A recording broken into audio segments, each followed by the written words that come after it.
Sama pada bab komunikasi, coba kita lihat dulu apa ada yang mau masuk. Nanti takutnya ada yang mau masuk ini. Oh, belum ada ya. Kita bisa santai. Pada bab nanti komunikasi. Jadi ini bab komunikasi. Saya ulang bagi yang baru datang. Pada bab komunikasi di sini sama, kita hanya mengkhususkan diri bicara tentang level 2 karena disesuaikan dengan Permenpan halaman 89. Nah, ini disesuaikan Permenpan RB halaman 89. Permenpan nomor 38 tahun 2017. Kita sesuaikan dengan itu. Maka kita hanya mengkhususkan diri belajar bersama mengenai level 2. Saya lanjutkan pada pembahasannya. Baik, dalam level 2 mengenai komunikasi, di sini ditampilkan soal yang menurut saya bisa diadopsi untuk menjelaskan KD 2.1 dan 2.3. Oh, ini agak kurang jelas ya. Bentar. Ini nutupi ya. Ya. Baik. Di sini kita lihat. Wah, maaf.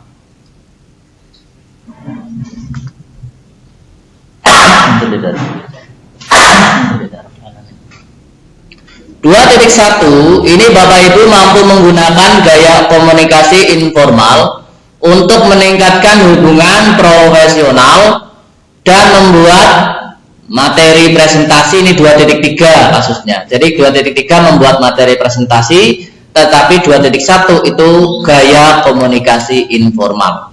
Kata kuncinya saya blok. Ini saya blok. Jadi dalam kasus ini kita lihat kasusnya, kalau berkaitan atau tidak dengan indikatornya maka kita lihat ya. Anda diminta oleh atasan Anda menyiapkan sebuah presentasi, berarti ini 2.3. Untuk bertemu dengan klien besok. Presentasi Anda besok pagi akan menjadi penentu bagi kelanjutan kerjasama perusahaan dengan klien atau dengan pemangku kepentingan kalau Anda guru, dengan wali murid misalnya. Atasan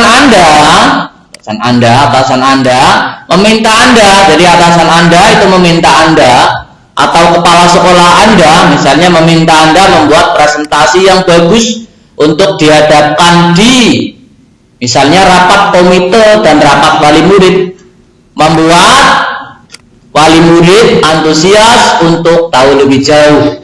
Maka sikap Anda dalam kasus ini, dalam membangun komunikasi ini bagaimana terkait dengan indikatornya. Silakan dicoba Bapak Ibu. Yang mana Bapak Ibu? Pak. Yang E. Nah, baik, kita lihat yang E poinnya Bapak Ibu. Yang E poinnya 4 Bapak Ibu. Yang A. Yang A poinnya 3 Bapak Ibu. Yang mana? Ini Pak. Yang C. C2. D1. Nah, ya ini perhatikan ya yang B. Perhatikan alasannya Bapak Ibu. Ini ada ini Bapak Ibu ini. Lihat yang saya kotak ini menggunakan gaya komunikasi informal. Berarti nanti dalam mengaplikasikan tindakan indikator 2.1 ya nanti dalam presentasinya bahasanya santai. Tidak seolah-olah Anda mengancam wali murid Bapak Ibu. Jadi santai supaya suasananya cair. Walaupun begitu,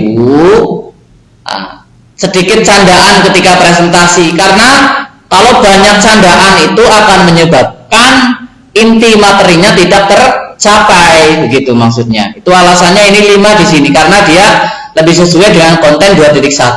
Adapun kenapa yang 4 di sini, membuat presentasi yang memuat inti di setiap poin yang saya sampaikan. Nah, ini kita hanya memuat inti-intinya saja supaya presentasinya tidak membosankan, karena kalau terlalu lengkap dan terlalu detail itu informasinya membosankan. Bisa jadi, saya katakan, saya ulang, bisa jadi di beberapa buku ya Bapak Ibu, yang E itu 5. Nah, ini saya beritahukan, di beberapa tempat yang E itu jawabannya 5, karena mereka beralasan bahwa presentasi yang baik memang presentasi yang cukup memuat inti, tidak memuat judul. Ya, mereka mengatakan bahwa yang B ini tidak ada kaitannya dengan presentasi.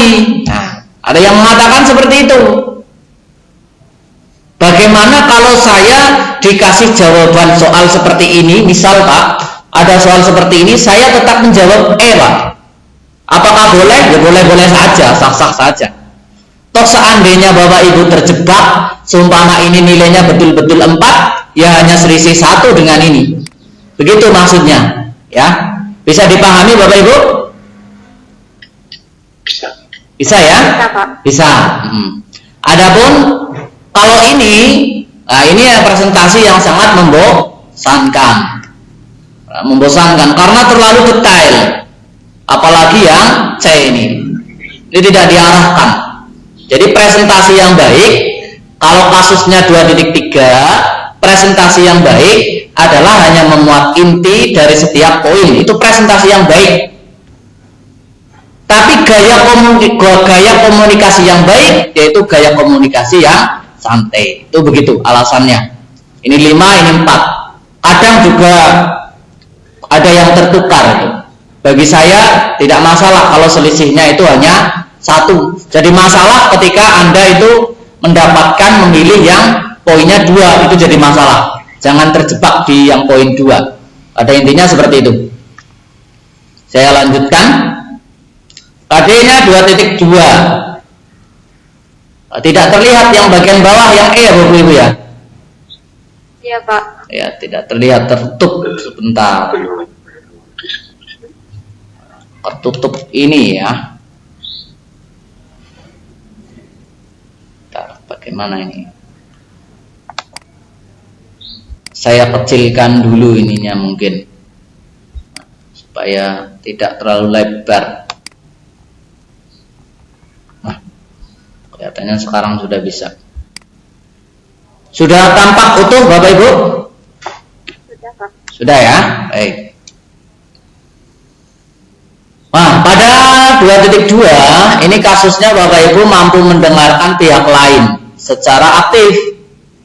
Jadi intinya itu, baik menangkap pesan ataupun memberi respon. Nah, di sini Anda sedang melakukan diskusi dengan rekan divisi Anda. Kemudian ketika diskusi ada seorang rekan kerja Anda yang mengusulkan sebuah ide, menurutnya sangat baik. Apakah ada yang mau masuk lagi? Bentar. Kelihatannya ada yang mau masuk. Oh, tidak ada. Menurutnya usulnya itu baik, sangat baik menurut dia. Namun menurut Anda, ini akan saya blok. Usulnya itu beresiko besar jika tetap dilakukan. Ketika Anda memberi tanggapan, namun teman Anda tidak menanggapi, ini kasusnya ini, tidak menanggapi. Ini kan di sini kasusnya harus mendengarkan pihak lain secara efektif atau melakukan tindakan efektif dengan sikap yang baik. Akhirnya ketika Anda tanggapi teman Anda jengkel atau marah-marah, seakan-akan tidak mau gagasannya disanggah. Sikap Anda saat itu adalah bagaimana? Dalam memberikan respon yang sesuai terhadap masalah ini? Ya?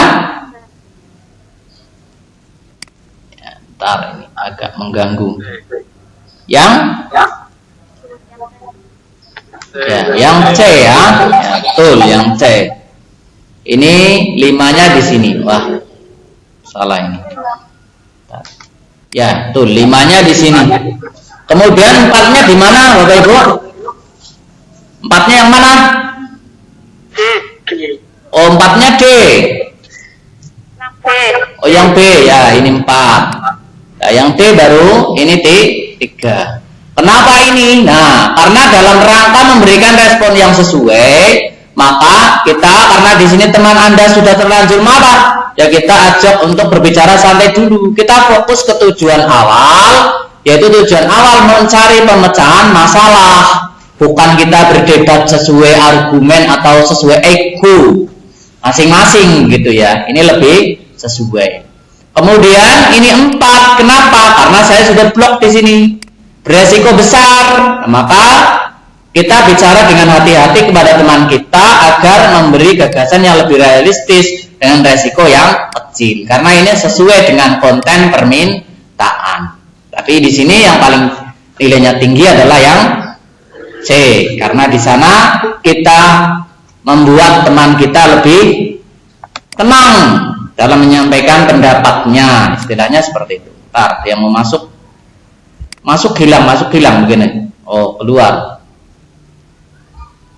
Ya, kita lanjutkan. Itu alasannya. Bisa kita lanjutkan, Bapak Ibu? Bisa, Kak. Saya.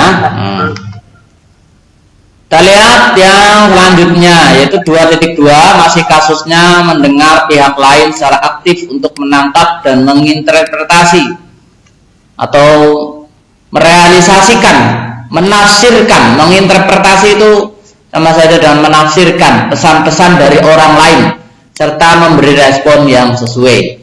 Suatu hari Anda dimarahi oleh atasan Anda karena telat untuk mengumpulkan laporan kerja, sehingga Anda dinilai kurang bertanggung jawab dan membuat image Anda buruk.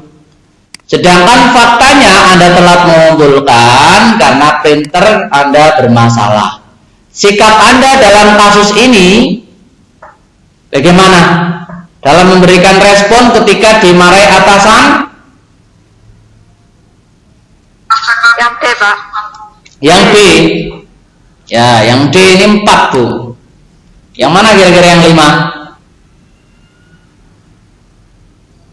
B. Yang B.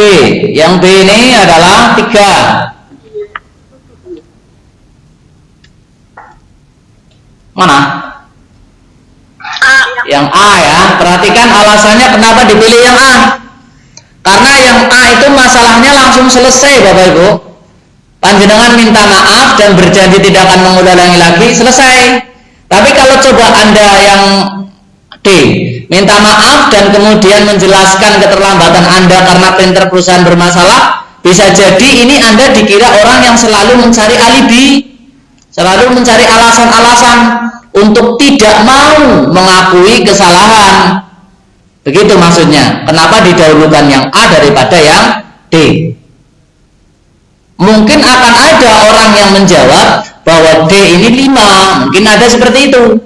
Tetapi saya katakan lagi, sifatnya ini argumen, sifatnya ini subjektif, maka pilihlah alasan yang menurut Bapak Ibu lebih tepat.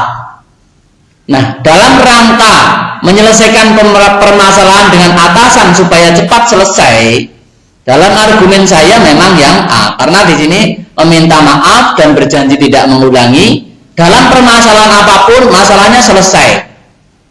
Tapi kalau Bapak Ibu masih memberi alibi, memberi alasan, di sini akan membuka peluang atasan akan memarahi Anda, begitu. Itu alasannya. Apalagi meminta maaf dan menjelaskan kesalahan tersebut bukan semata-mata kesalahan Anda. Nah, ini lebih parah lagi. Karena di sini seolah-olah Anda mencari alasan atau alibi bahwa Anda sebenarnya tidak bersalah. Nah, begitu. Kalau ada kesalahan, ya kewajiban kita, tindakan kita, minta maaf, berjanji tidak mengulangi, selesai. Gitu. Tindakan taktisnya. Tapi misalnya, Pak, kalau saya mau tetap pilih D, saya anggap 5, boleh Pak? Boleh, silakan. Tidak ada masalah. Tapi ya saya katakan itu tadi, alasan taktis untuk menyelesaikan masalah yang langsung selesai memang A. Tapi kalau Anda takut memilih A, milih D dengan poin 4 misalnya, siapa tahu jadi poin 5, oh, boleh-boleh saja. Itu sah-sah saja. Bisa dimengerti Bapak Ibu? Bisa ya? Nah, kita lanjutkan. Nah, sudah selesai untuk bagian komunikasi. Saya tutup dulu.